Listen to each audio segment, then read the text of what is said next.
was setting in, and that was why I was nervous. So my friend, she said some words, and then all of a sudden I said, okay, this is what it's supposed to be about. It's supposed to be, why was I chosen? So that is the subject from which I'll be speaking today. When we hear stories about people who've overcome insurmountable odds, we have to sit back and wonder what kept them in the game. Why did they quit? What kept them going? What perspective did they require or acquire and resonate with? What was that self-talk all about? And being in the storytelling business, as the producer of the Atlanta Black Theater Festival, I get to provide a platform for many, many artists to share their stories. And one thing I've learned over the years and reading scripts and plays and watching and going to plays is that there are so many stories in our community that have not been told. And like the sister said when she came up here, she says, I'm learning about my history on Facebook. Who would have thunk it? God would have thunk it. And so what we do is we start to learn about our self-discovery, and we start to attend these plays that don't have to be greenlit by Hollywood. They don't. But they are true stories of our own experiences and our triumph and the legacy that we present. So there's no doubt in my mind as I hear about these stories, what I understand is that it's the humanity that connects us, that elevates our brains to think at a higher level. That's what the arts does. So I asked myself, with all of that said, in your darkest hour of success, because everybody that goes through something is in the process of succeeding, even though we don't know it, because we're working so hard. And I talked about the reflection of my resume. We work so hard, we don't realize success, because our ladder is up against the wall, but we never get there. We're always in the process of. And then when things happen that derail us, we ask ourselves, why was I chosen? Some people say, why me? But the question is, why was I chosen? Now, I know y'all don't want me to preach, and some of you have already been to church this morning, but I need a witness. I need somebody to say with me, there's always a blessing. There's always a blessing at the second service. At the second service. So, in the Bible, 2 Samuel, there's a fascinating story of David. David was born in 1040. His journey is not like many of ours. He was an overlooked 8th son. He was short, little guy, probably a dark-skinned brother. Happy being nappy. Probably had a little belly fat. Ladies, you know my mother used to call them types the bucket and pail men. Loved God, worked hard. But anyhow, David was anointed, but not immediately appointed to the next in line. Saul was the king. And Saul felt the anointing leave, the story goes, and it implies that God took Saul's anointing and gave it to David, because it was David's turn, and because it may have been perhaps because Saul was disobedient. Now, Saul became depressed as a result of that. But even back in that day, they knew that the arts would heal. So they searched the land and brought David in because he played the harp. So David came and played the harp, and Saul felt better, as the story goes, and that's how Saul, the king, knew about David. Now, David was soon to become the king now. So David went back, and he went back to being the shepherd, serving his brothers, and probably playing the harp. First Friday is a wind down Wednesday. And he was from the south side. The people from the north side kept beefing with him. So this is just my interpretation of the Bible, okay? He kept beefing with him. And you know, Goliath came down and was like, what's up? What's up? You want a piece of me? You want a piece of me? So David was like, yeah, I could go out there. And everybody was looking at David like, what you gonna do? Little thing. But what people didn't know was that David was in preparation. Because he was a shepherd, he was in the pastures, he spent a lot of time alone. But because he was alone, he was fighting off all of the animals. And that's what made him strong. So he was in training and preparation. And a lot of times, what we are is we're in training and preparation, and nobody knows. Nobody knows because we're just trying to protect and preserve our little corners of the world. Nobody knows how much we're praying. Nobody knows how much we're crying. But we know, for one thing, we're training in preparation for what's to come. So he grew muscles, and he went out there, and it seems like he couldn't lose. Y'all know he beat Goliath, and then he built an army, and he kept going and going. And people were like, this little dude, who did he think he is? Where he from? What school did he go to? Who did he know? You know what happens when you have a little success. Little-minded people start hating on you. Who's that corny little dude that went to Southside High? Yeah, she went to school. I went to school with her back in New Jersey. Yeah, that skinny little dark-skinned girl who wore glasses. Yeah, Wanda's sister. Yeah, that girl. She married him? What's she doing? Y'all get the picture. Back to David. King Saul is jealous. Remember, God has already anointed him. So, Saul dies, and then David is then appointed king. From this magnificent palace, David looked out in his kingdom, and he reflected on all of his blessings. David says, he looked out and he saw that he was at peace, and he was in luxury. And he says, here I am, living in a cedar house while the ark of God remains in a tent. So although David was blessed and had everything he felt as though he needed, there was still a level of, some would say, dissatisfaction. Because what he wanted to do at that point was he wanted to go back and bless God for blessing him. Now you see, his motives may have been pure. The only problem with that was that God didn't agree. How many times in our life have we moved forward with plans that may have seemed rightful and purposeful, but that wasn't what God wanted? You see, David's motives were right, but his vision was too small for God. See, because we visualize or we envision in our own human capacity. So God always has a bigger plan. So David's plan wasn't his end all because his peripheral was just him. God had a bigger plan that would go on for generations and generations. So David needed to be redirected.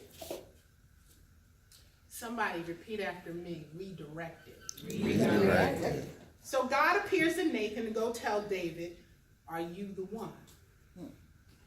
And then he reminded David, he said, I took you from the pasture, from following the sheep. So God had to remind, this is where I brought you from. You were the one back in the pasture, remember? But then he started telling him about his promises. He started making promises to David. He said, I'll make your name great. And he continued to explain how he would bless David. So, how many in here can relate when God continues to bless you and bless you and bless you and bless you to the point where you feel as though, why me? Why was I chosen to receive all these blessings? Now take a moment. I just want you to think about your blessings. Don't think about what went wrong. Just think about your blessings. And I'm going to be quiet for a moment so you can reflect and try to think about at least 3 of them.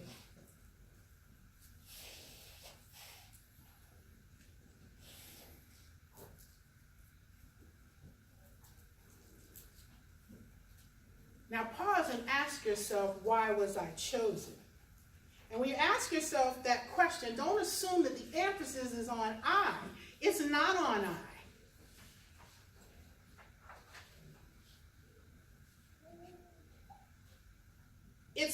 the emphasis is not on you or I.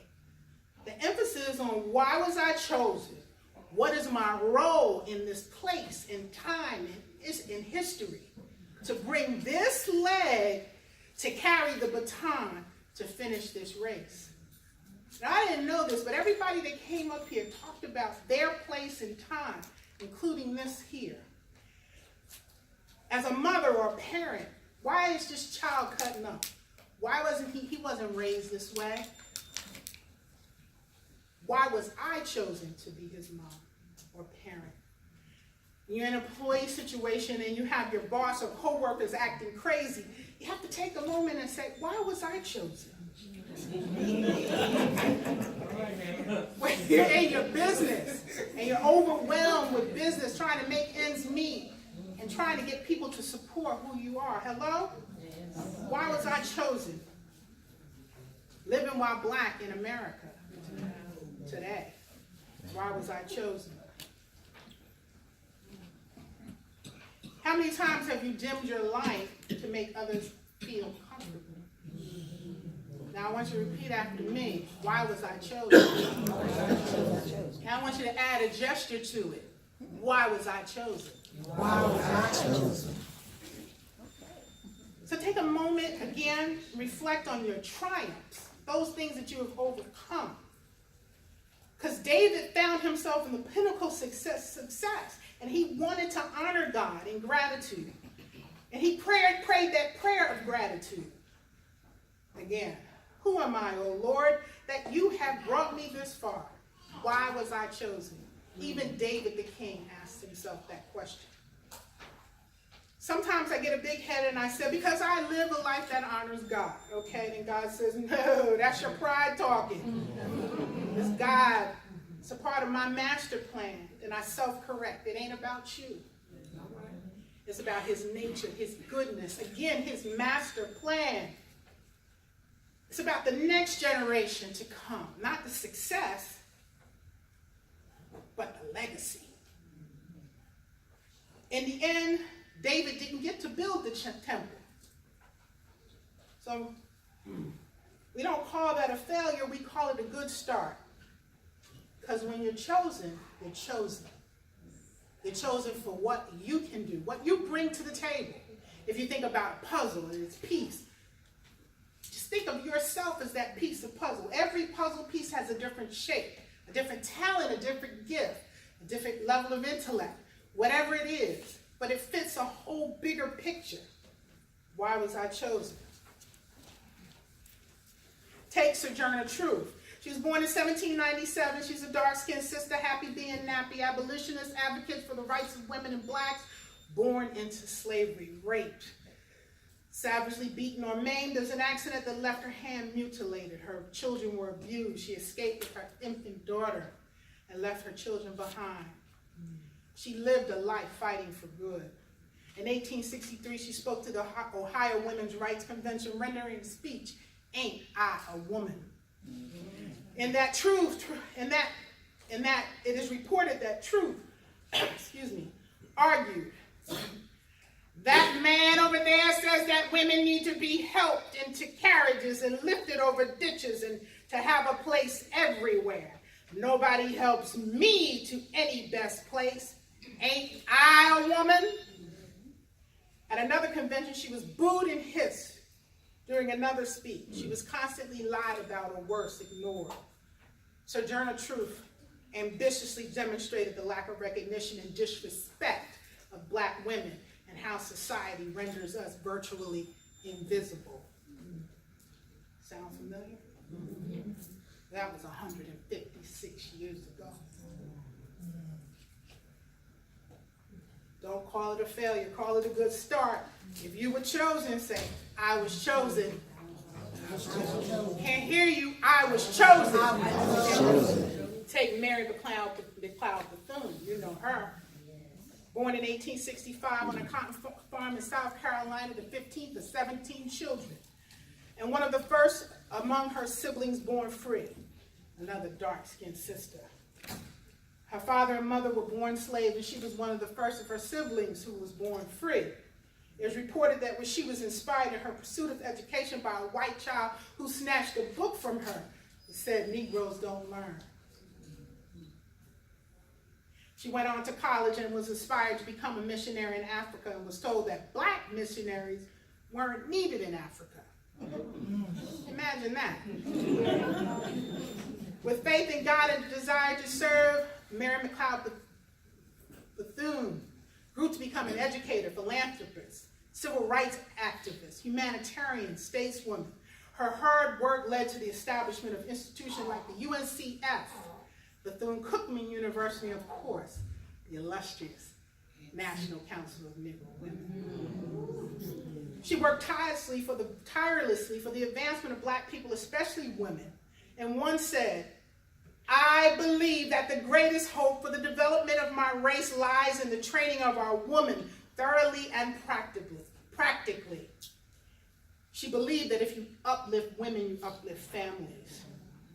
To this day, these institutions continue to perpetuate the values and beliefs for which she so strenuously fought. The fight continues. Oh, what a privilege to be chosen. Say it with me. I was chosen. I was chosen. I want to get those hands gestures in there. I was chosen. I was chosen. Finally, Stacey Abrams.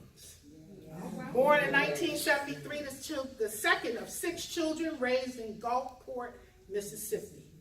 Goddamn. One of the most dangerous cities in the poorest state in the nation. She later moved to Atlanta and became a speechwriter for a congressional campaign at age 17. Happy being nappy, little belly fat. Most of you know she went to Spelman and worked for Mayor Maynard Jackson. She grew on to become an advocate and a fierce protester for civil rights. Went to law school, served for the deputy attorney for the city of Atlanta. She served 10 years on the Georgia General Assembly, on the reformation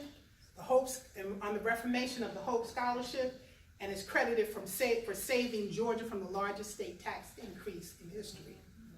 She worked on criminal justice reform at the state's largest transportation funding package, and she made monumental decisions. Then she made a monumental decision, and that was to run for governor. Don't call it a failure. Call it a start. Because if you're chosen, you say, "I was chosen." I was chosen. Hear it again. I was chosen. If I'm not mistaken, I think God may have a penchant for natural hair, dark-skinned little girls with belly fat.